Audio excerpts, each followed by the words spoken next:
don't know just why there's all this enthusiasm, but thank you very much.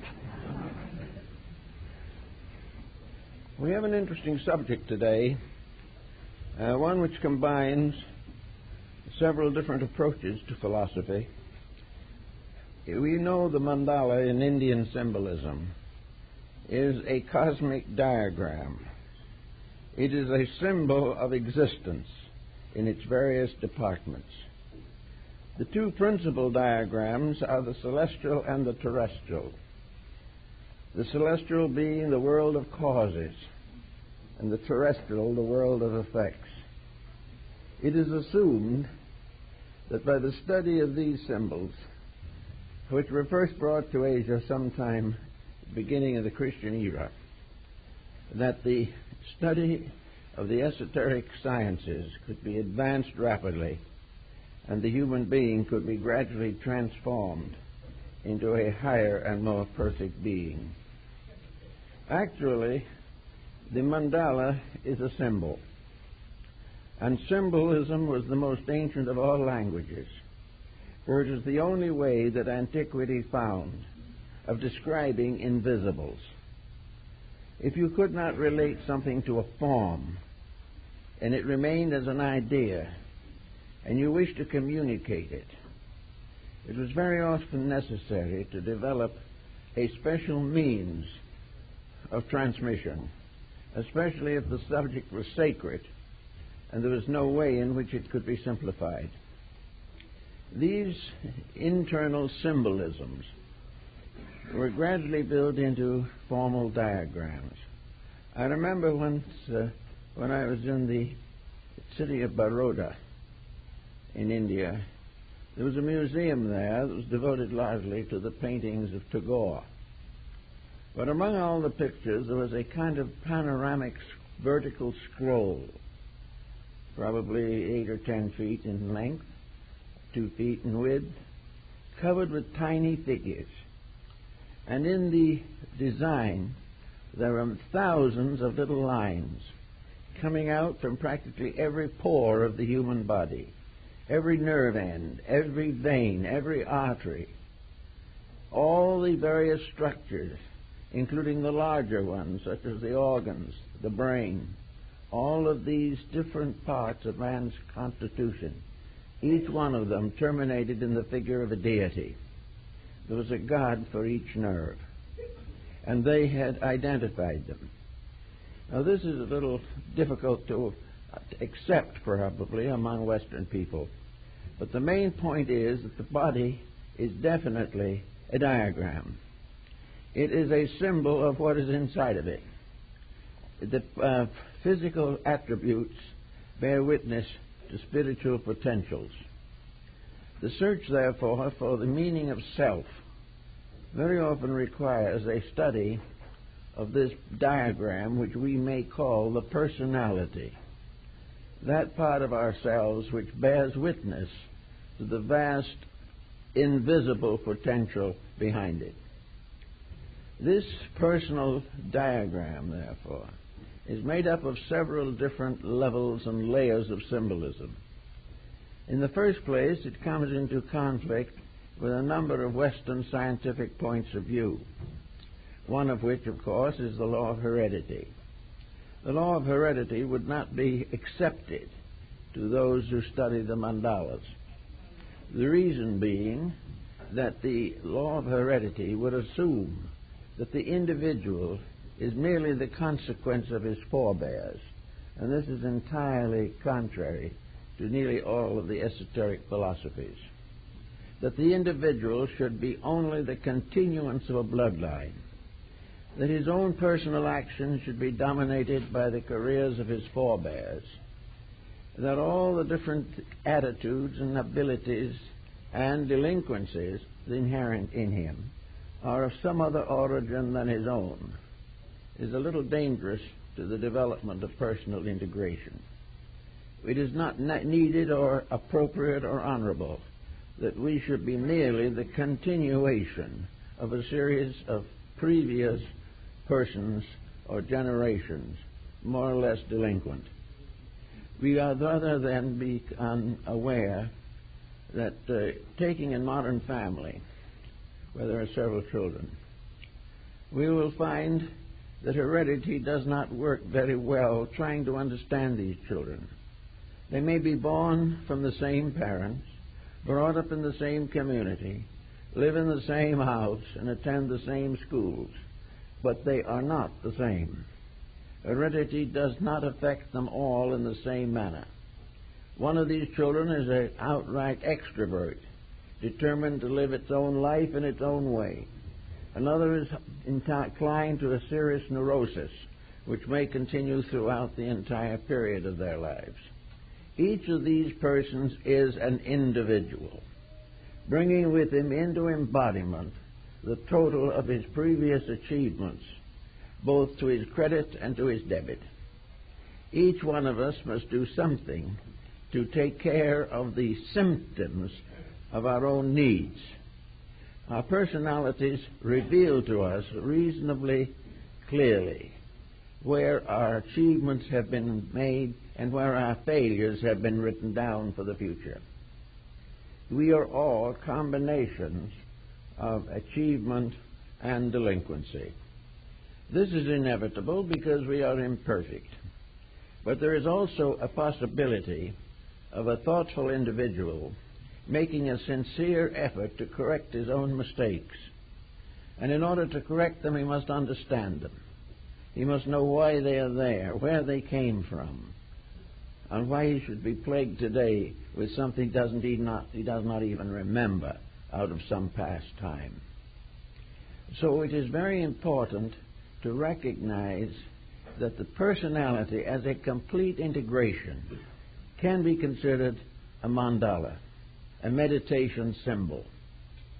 Always, of course, symbols are used in religion to explain or reveal concepts or convictions that cannot be put into literal terms. We cannot find the proper words to describe divine mysteries. So we use symbolism to give us some concept, some way of becoming aware of abstract truths that are beyond the common ken of our intellects.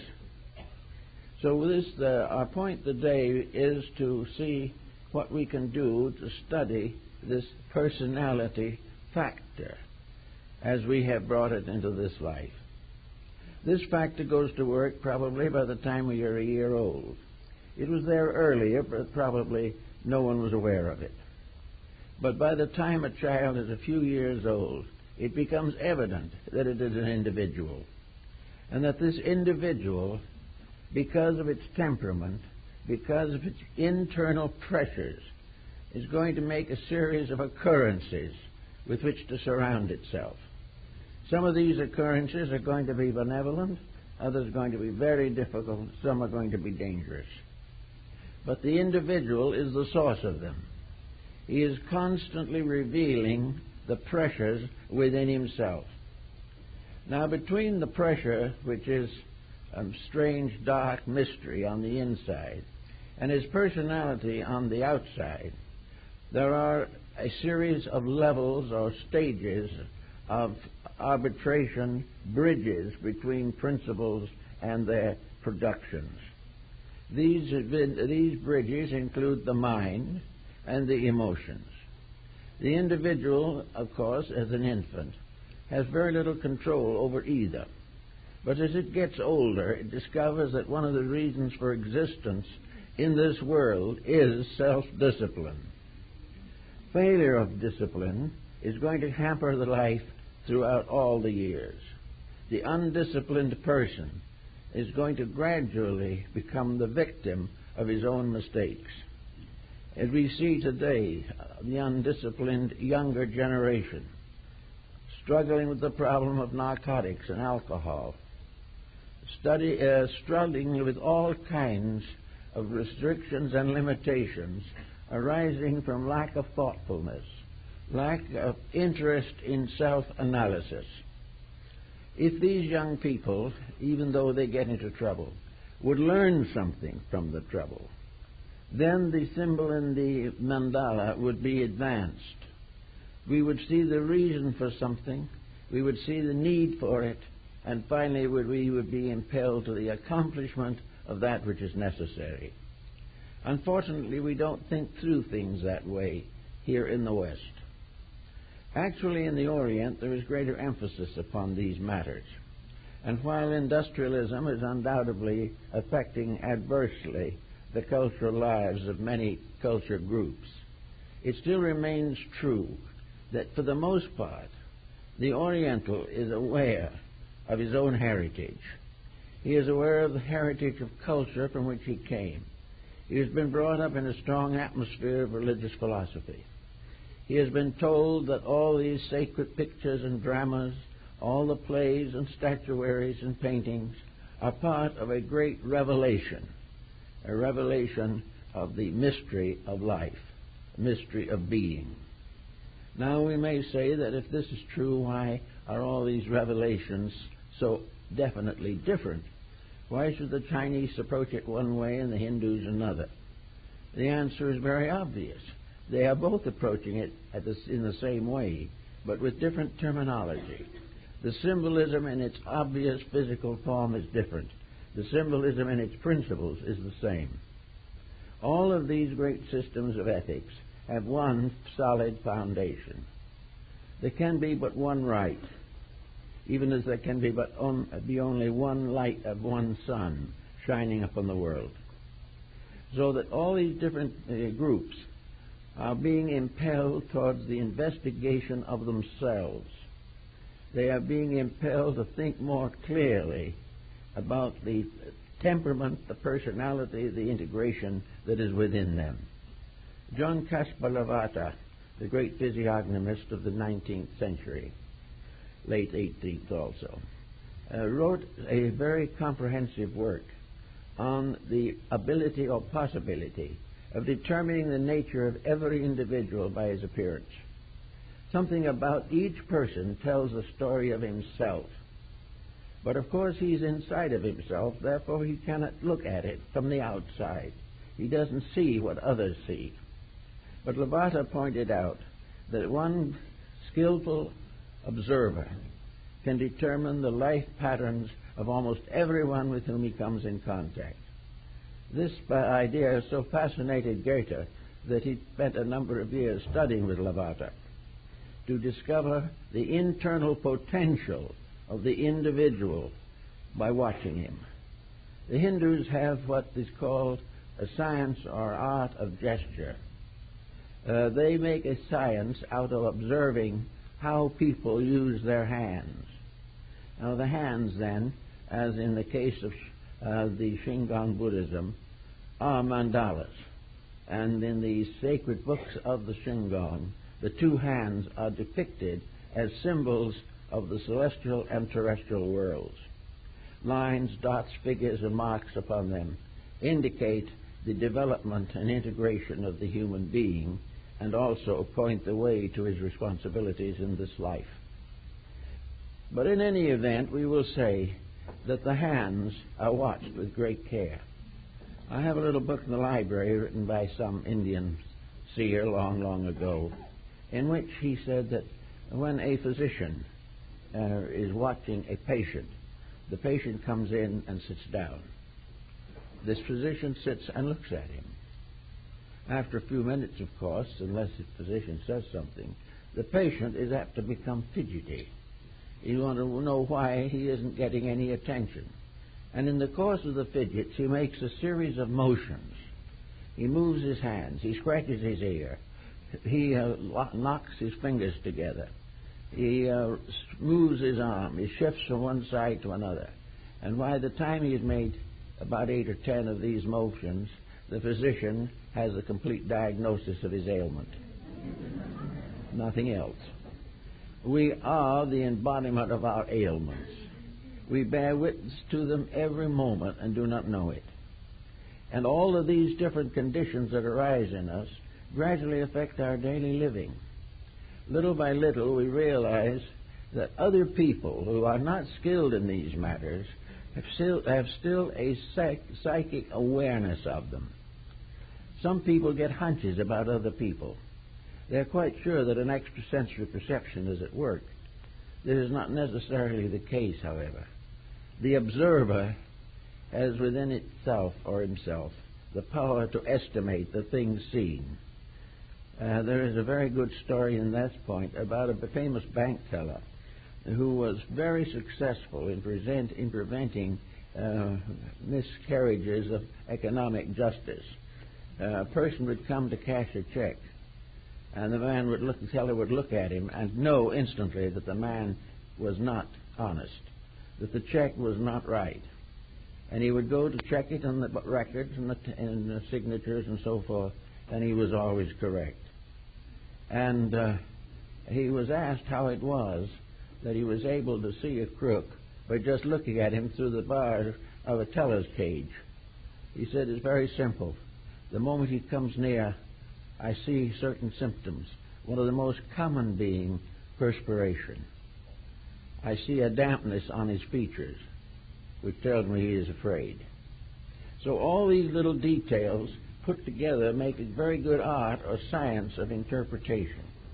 But while other people are around telling us what they think we are, the problem of what the individual thinks about himself is the one that most concerns us.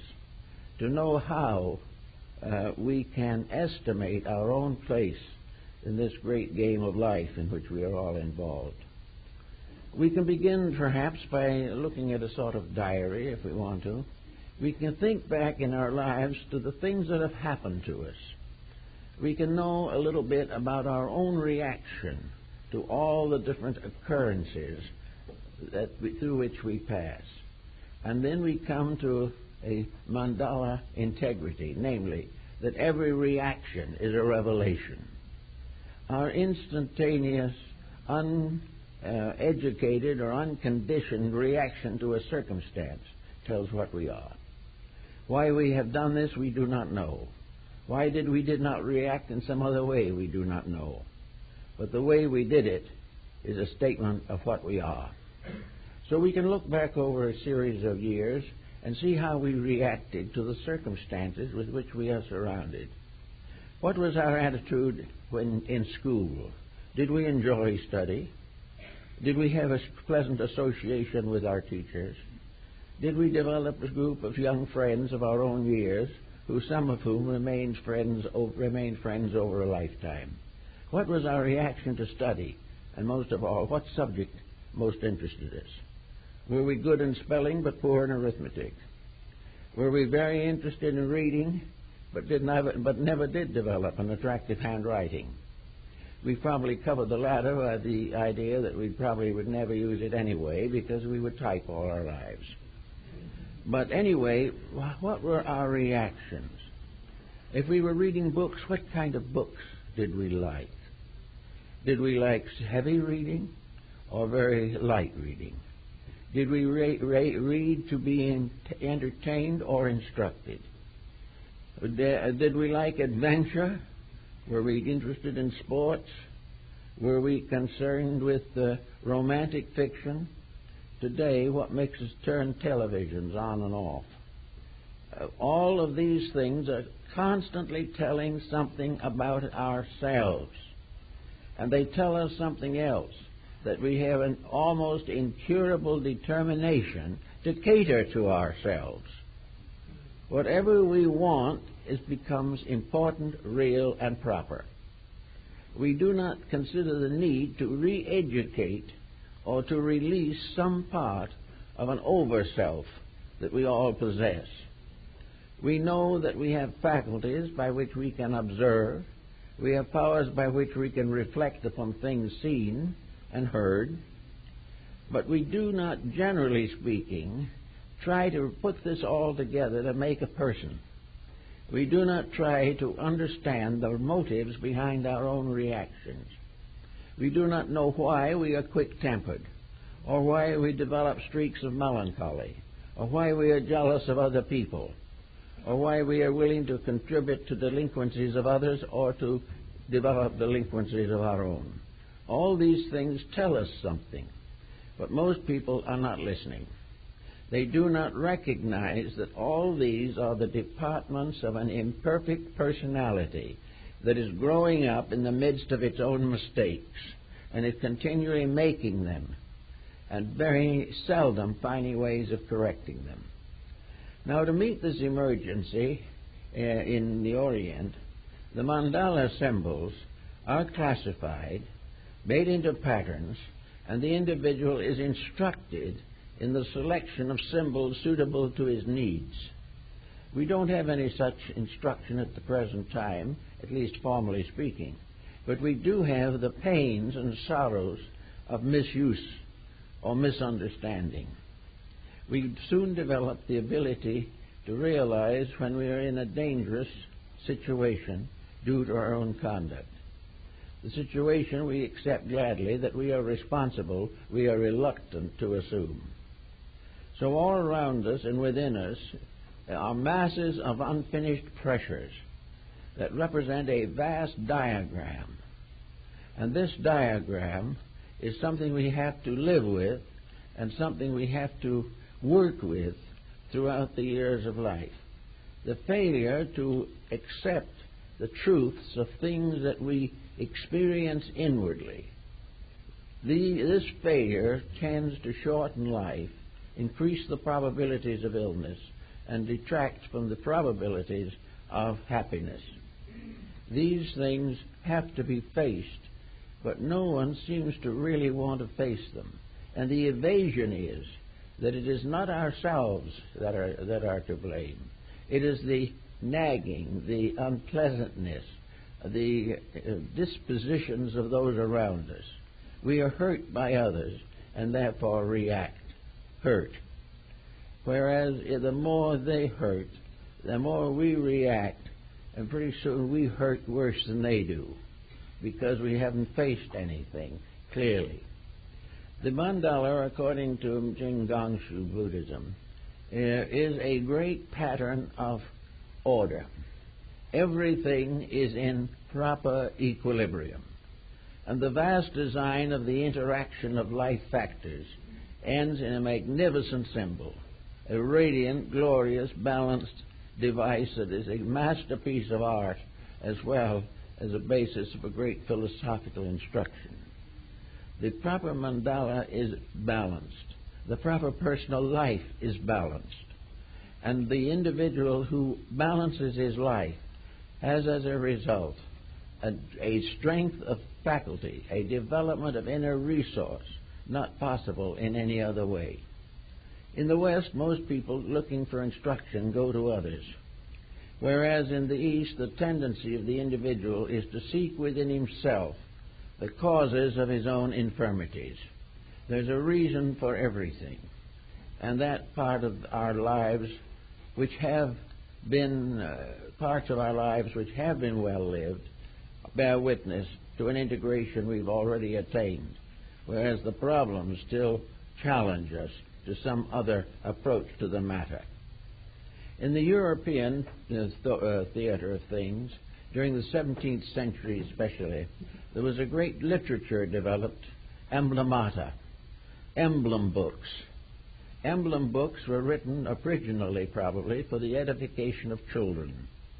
An emblem book was usually a series of pictures accompanied by a verse or brief prose statement in which a moral truth was emphasized. In other words, when the child learned to read, and reading was an acquirement in those days which was cherished and sought for by many who had great difficulty in securing any type of education. But these emblem books were very interesting because in each case the lesson in reading was accompanied by a lesson in morality and ethics. Each little story had a very deep and important meaning. Each picture showed something beautiful, something noble, something wise being done.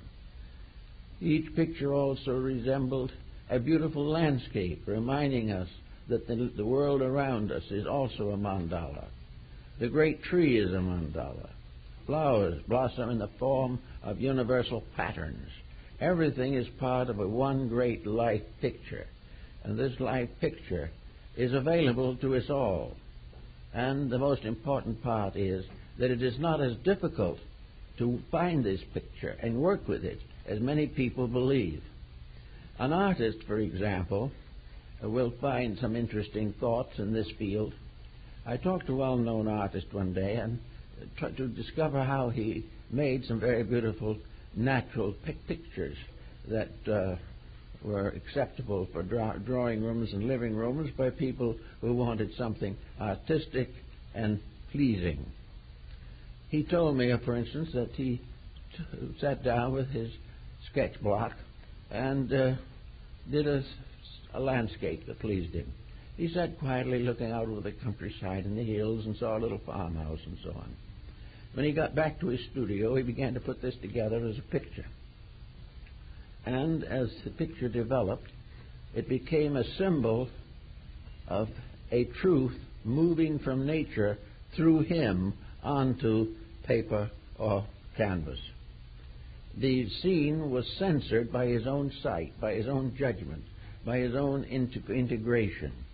Several different artists, all painting the same landscape, would come out with different results. And if you question them intently to find out why, each one could prove conclusively that he painted what he saw, interpreting it by what he believed. And all of them would be different. This is true also in life. From the basic foundations of our own integrities, we interpret life. We interpret the things that happen to us.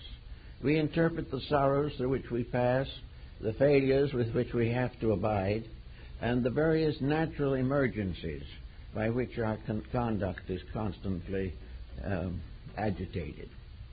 Actually, we are all living in about the same atmosphere.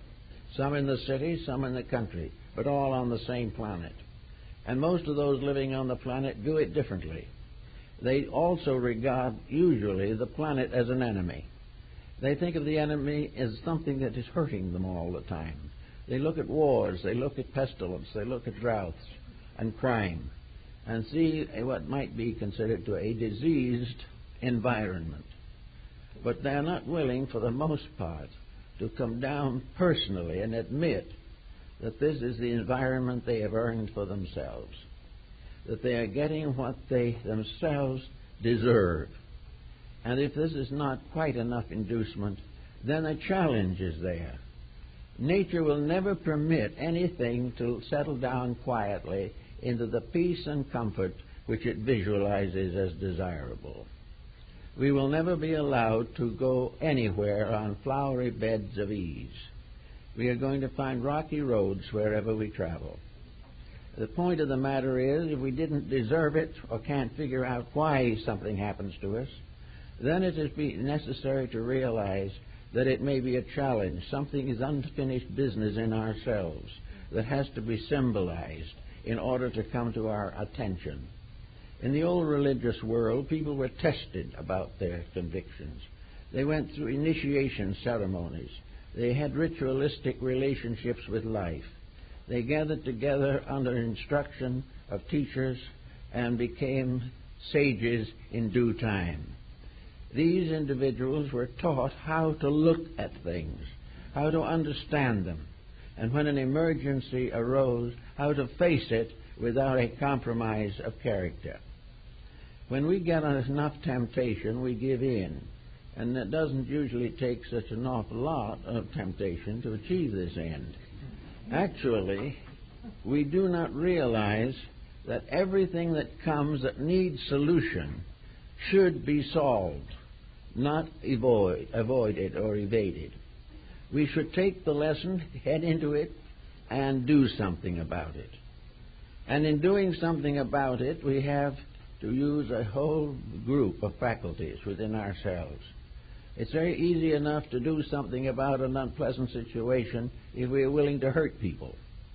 If we are willing to do something unpleasant ourselves to avenge our feelings, then it's comparatively simple. But this is contrary to ethics, and in the end is self-destructive.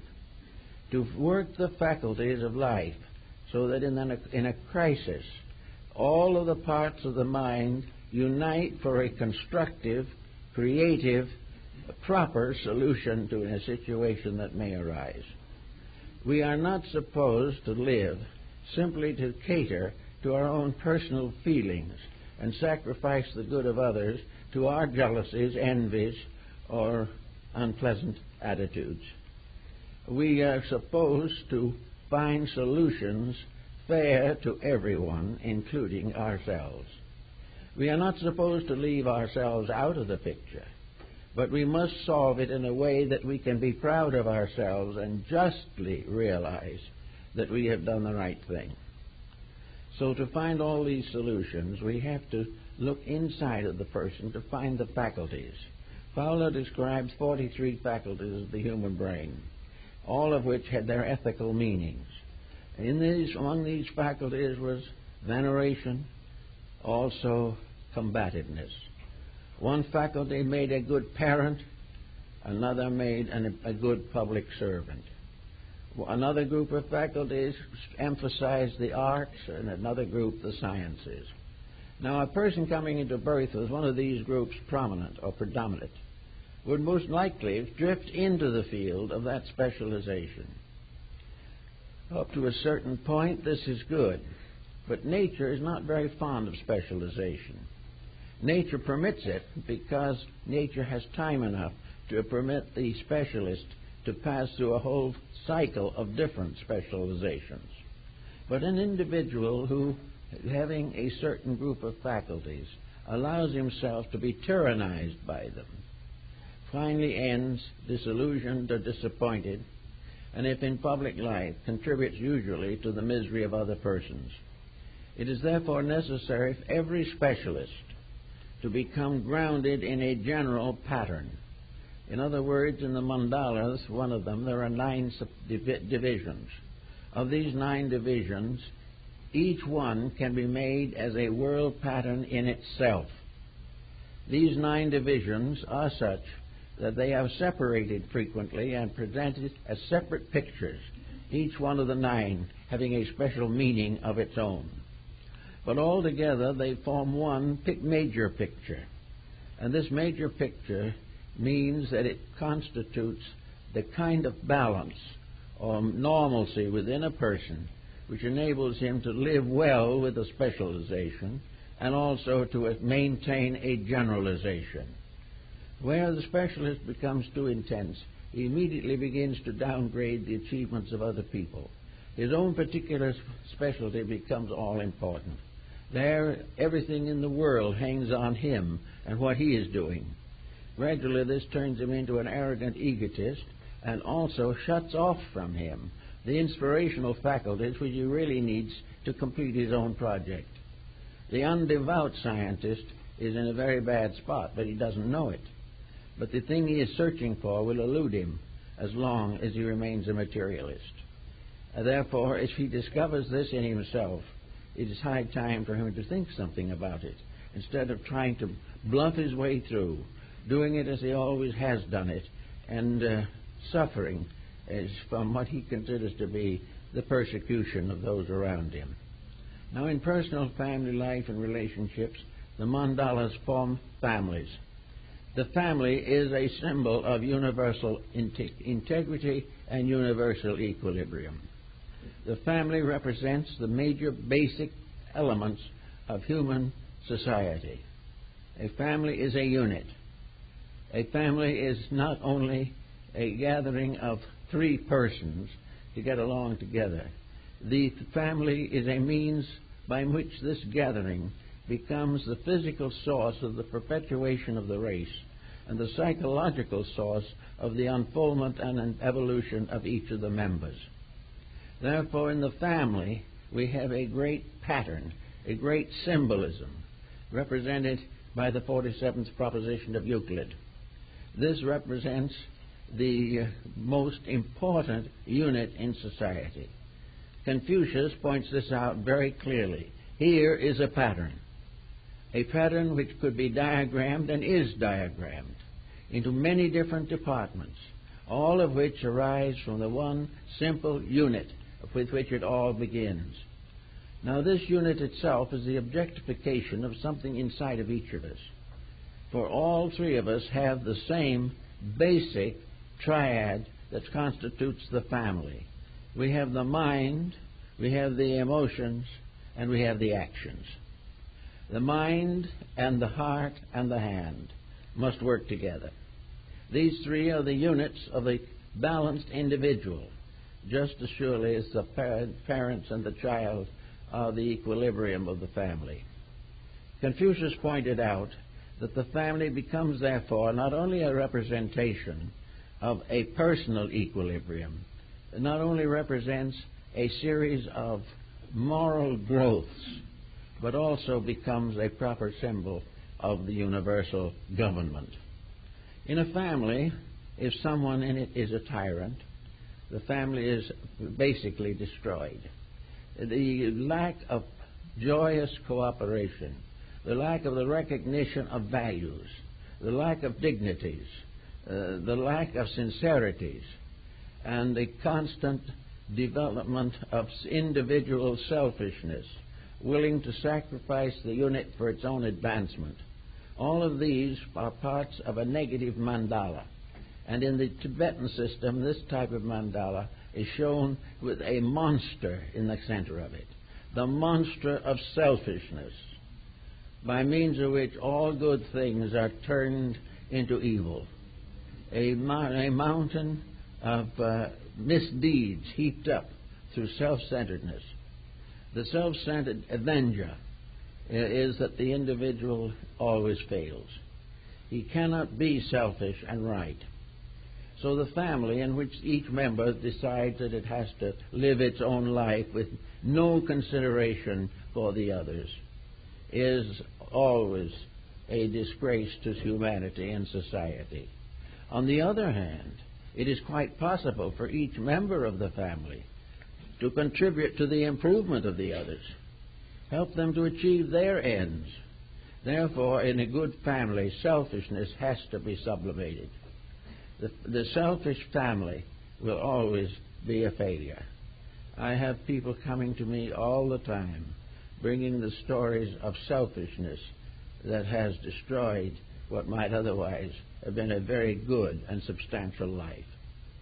So there's another pattern, a pattern of the individual who has placed into the center of his mandala a demoniacal force. Now, the Tibetans and the Hindus and some of the sects of Japan have these evil monsters, so-called. Fudo Mio is one of them. He is really a nasty-looking character. And this character carries in one hand a lasso, which looks very much as though it might be a hangman's rope, and in the other hand a flaming sword. And it has a very ghastly expression, a complexion that is indigo in color, and it is seated not upon a lotus, but upon an ancient heap of rocks. Now, I saw this particular figure in one of the temples, and noticed that a little lady, a Japanese lady, was kneeling in prayer before it. And it kind of made me wonder why she would want to worship a thing like that. And a friend of mine who was with me, who spoke Japanese, asked her how it happened that she was so worshipful toward this strange-looking figure. And this little sweet woman turned her face up and said, "He's beautiful." He said, "Beautiful?" Then a little gradually came out. He is beautiful because he makes us good.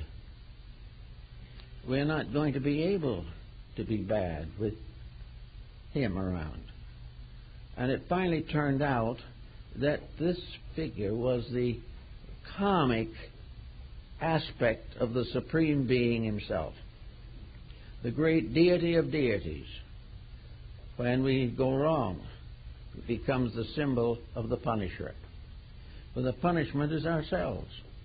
We have done what is wrong, and nature, to save us, has to bring us back into line, so that that which appears to be an evil spirit is really a just form of law, universal law, simply declining to permit us to succeed when we do not deserve to succeed. and to remember always that when we do it right, we see the benevolent aspect of the same power. The so-called malevolent aspects of power in the Mandala symbolism are really disobedience, the individual causing his own difficulty. But very few people like to admit it. Now, there are cases where a person has to admit it because the delinquency is so flagrant that there's no possible way of concealing it. But there are many, many ways in which we can be delinquent and self-righteous at the same time. We can sigh pitifully and blame it all on someone else. We can point out clearly that if these other persons had been different, our lives wouldn't have been ruined. The Oriental philosophers takes a very firm stand on this. He said, no one can ruin a life but the individual himself. He has to do it by failure to understand himself, to read the secrets of his own nature. He has to overlook the interaction of the laws by which all life is maintained. He has to reject wise guidance.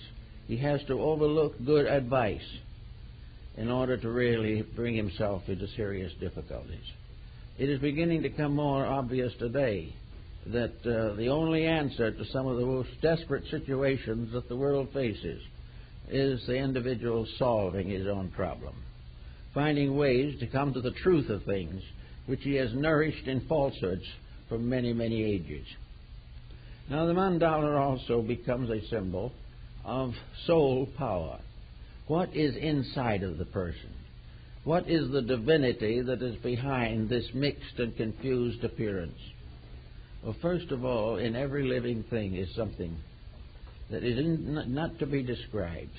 The most important, incredible, unbelievable thing of all, and that is life. We are alive. Where this life came from and why we got it isn't very clear to most of us, but we have it. It is something that is nothing else can approach. It is something that is so fantastic that even the most materialistic scientist hesitates to attempt to degrade it.